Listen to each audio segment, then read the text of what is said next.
¿La soledad es buena o mala? La pregunta que deberíamos formular realmente no es si es bueno o malo estar solo, sino por qué estamos solos, o en su defecto, por qué estamos siempre en compañía de alguien.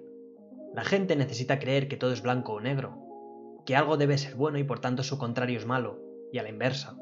En este vídeo analizaremos la verdadera naturaleza de la soledad, guiándonos por el filósofo estoico Epicteto, del cual, por cierto, ya hemos hablado en este canal. Así pues, veremos la razón por la que buscamos la soledad, o en su defecto la compañía, y luego la pondremos en perspectiva con algunos pensadores modernos. El punto de vista de Epicteto es sacado de la obra Disertaciones. Esta no fue escrita directamente por él, sino por uno de sus discípulos. Supuestamente se trata de lecciones verbales que daba el filósofo griego. En base a lo escrito en una de ellas, titulada ¿Qué es la soledad y quién el solitario?, veremos cuál era su concepción de la soledad. Y para empezar, Epicteto hace una importante distinción. El estado de abandono es la condición de alguien que no recibe ayuda. Según esta concepción, el término abandonado significa que un hombre no recibe ninguna ayuda. Está expuesto a los que quieren hacerle daño. La soledad, como muchos ya comprenderán, no se refiere a la dimensión física de la palabra. Una persona no se encuentra en un estado de soledad simplemente por encontrarse solo la mayor parte del tiempo. Para Epicteto estará solo aquel que no recibe ayuda. También podemos interpretar en sus palabras el sentido figurado de no recibir ayuda, es decir, en un sentido emocional. Pues aquel que se encuentra realmente solo es aquel que se encuentra a merced de sus propios pensamientos y no se da cuenta de su propio estado mental. Y es aquí donde aparece la famosa dicotomía de la soledad, pues a algunos les sirve como escudo protector, y a otros estar constantemente acompañado o distraído les sirve para no pensar en sus conflictos interiores. Así que a partir de este punto es importante hacer énfasis y resaltar la importancia que tiene la soledad, y que no se suele hablar demasiado. Y el mismo Epicteto menciona el famoso dicho que un hombre no está abandonado simplemente porque esté solo, de la misma manera que un hombre en una multitud no está acompañado. Muchas veces, cuando nos sentimos tristes o deprimidos, en realidad puede ser porque algunas de estas cicatrices interiores no han sido curadas, e intenta llamar nuestra atención a través de síntomas tales como los que hemos comentado. También puede que no estemos actuando en favor de nosotros mismos, sino movidos por aquello que creemos o nos han enseñado que es bueno para nosotros. Si bien somos animales sociales y la compañía en cierto grado es necesaria, puede que un individuo esté convencido de que todos sus problemas interiores desaparecerán tan solo por estar rodeado de personas.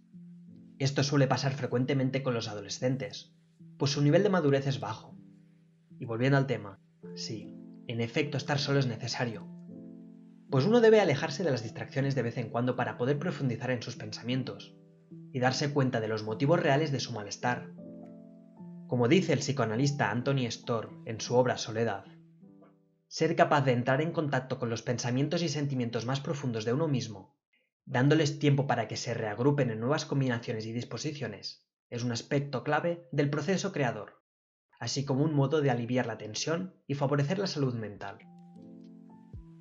No se trata tan solo de que estar solo sea una elección válida para muchos, sino que, como estamos viendo, se trata incluso de una necesidad humana, para mantener un sano equilibrio mental. Podemos hacer un paralelismo con aquellos que les gusta hacer ejercicio y aquellos que no. Eso no quita el hecho de que el ejercicio es saludable e incluso necesario para todos los individuos. Y Storr dice lo siguiente: por tanto, parece que es necesario cierto desarrollo de la capacidad de estar solo para que el cerebro funcione del mejor modo posible y para que el individuo alcance sus máximas potencialidades. Aprender, pensar, innovar y mantener el contacto con el mundo interior propio son cosas todas ellas que se ven favorecidas por la soledad. Muchos expresan que la soledad es el mayor mal de nuestro tiempo. Sin embargo, yo le doy la vuelta a esta idea y creo que es más bien todo lo contrario. Cada vez somos más incapaces de estar solos. Somos incapaces de entrar en contacto con nuestros sentimientos más profundos, necesidades y valores. Por ello, como decía el mítico Alan Watts, anhelamos la distracción, un panorama de visiones, sonidos, emociones y excitaciones en el que debe amontonarse la mayor cantidad de cosas posible en el tiempo más breve posible. Es decir, no anhelamos la distracción porque estemos solos, sino precisamente por nuestra incapacidad de estarlo. La tendencia natural del hombre es rehuir la soledad. Cada vez nos es más fácil hacerlo, pues con Internet las distracciones son ilimitadas. Empezar a pasar tiempo de calidad con nosotros mismos debería ser tan obligatorio como ducharse o hacer ejercicio. Esto puede hacerse de modos muy distintos. Por ejemplo, empezar a desarrollar un interés que nos permita fomentar nuestro pensamiento creativo, pues el pensamiento creativo demanda mucho tiempo a solas y tranquilidad mental. En mi opinión, algunos de los momentos que más feliz, lleno y satisfecho me he sentido han sido estando a solas, realizando una actividad que me llenaba, o reflexionando sobre mi propia vida, y viendo claramente cosas de las cuales nunca me había percatado. Cuando bajamos el ritmo de la vida, apartamos las distracciones y tomamos aire, empezamos a darnos cuenta de que estábamos ignorando un montón de cosas importantes para nuestro bienestar. E incluso en mi propio caso, empecé a detestar esos tiempos en los que lo único que hacía era buscar una distracción tras otra, dándome cuenta de que estaba perdiendo el tiempo. Como explica nítidamente Anthony Storr, las personas tendimos a enajenar nuestros sentimientos y necesidades más profundas. Esto significa que tendimos a tapar aquellas cicatrices emocionales que sufrimos cuando nos ha afectado algo. En vez de reflexionar acerca de ello, ocupamos nuestra mente con otras cosas. La mayoría aprovecha para rodearse de gente, y así no debe pensar acerca de aquello que le duele. Y por esto último que acabamos de comentar, no debe creerse que la soledad es el único camino. De hecho, el filósofo estoico Séneca comenta lo siguiente: solemos custodiar a los angustiados y a los despavoridos para que no hagan mal uso de la soledad. Ninguna persona irreflexiva debe quedarse sola. En tales casos, solo planea los malos propósitos y teje tramas de futuros peligros para sí mismo o para los otros, porque entran en juego sus deseos más básicos. La mente muestra el miedo o vergüenza que solía reprimir, estimula su audacia, agita sus pasiones y estimula su ira. Del mismo modo que para alcanzar una adecuada salud mental es necesario bastarse de un tiempo a solas de calidad, también en algunos casos pasar demasiado tiempo a solas puede ser negativo, si no se hace de forma consciente, si no es un acto voluntario. Como dice el nombre, en este caso estaremos ante una soledad impuesta, y como dice Séneca, aquellos que están solos involuntariamente, sus problemas y sus emociones negativas irán en aumento, pues la persona no sabrá lidiar con ellas. Los malos pensamientos y deseos más retorcidos se verán retroalimentados. Como vemos, evidentemente, todos los extremos son igualmente peligrosos.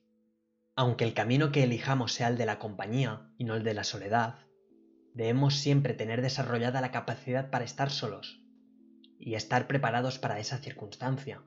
Como dice Epicteto, pero aún así, un hombre tiene que prepararse también para la soledad. Debe ser capaz de ser suficiente para sí mismo y capaz de estar consigo mismo, aun siendo la ayuda de otras personas necesaria y saludable en distintos grados para el hombre. Debemos estar siempre preparados para estar solos, pues muchos están constantemente en compañía de otros por miedo de enfrentarse a sí mismos. Una persona así debería, a mi modo de ver, aprender a estar solo. Y así lo expresa Epicteto, pero no ha de estar uno en absoluto menos preparado para poder bastarse a sí mismo, para poder uno convivir consigo mismo, igual que Zeus convive consigo mismo, y se mantiene en paz en sí mismo y medita cómo es su propio gobierno, y se mantiene en meditaciones que le son adecuadas. Así también seamos nosotros capaces de hablar con nosotros mismos, de no necesitar a otros, de no andar escasos de entretenimientos, examinar el gobierno divino, nuestra relación con los demás, observar cómo nos comportábamos antes frente a los acontecimientos y cómo ahora. ¿Cuáles son las cosas que aún nos atormentan? ¿Cómo podrían, también ellas, ser remediadas? ¿Cómo podrían ser extirpadas? Y si alguna de estas cosas necesita perfeccionamiento, perfecciónala según su razón. Pasar tiempo a solas y disfrutar de la soledad es una virtud en mi opinión, y normalmente los individuos que la poseen suelen poseer intereses sólidos, que les otorgan una dirección, un sentido a su existencia. Y Storr comenta lo siguiente acerca de aquellos que no poseen un interés perdurable. Uno podría argumentar que la gente que no tiene ningún interés perdurable, distinto de sus cónyuges y sus familias, está tan limitado intelectualmente como emocionalmente lo estarían aquellos que no tienen esposa ni hijos. La cuestión de la soledad no reside en no tener a nadie, sino en no ser capaz de poseer un interés profundo, una motivación vital, un sentido a tu existencia, más allá de la vida social. Pero para alcanzar un interés profundo, primero debemos conocernos a nosotros mismos y entender por qué actuamos como lo hacemos, por qué elegimos estar acompañados versus estar solos, o por qué elegimos las distracciones en vez de la tranquilidad. Poco más que añadir en este corto vídeo. Dadle like para que el vídeo llegue a más audiencia. Suscribiros si queréis ver más y nos vemos en el próximo vídeo. Un saludo.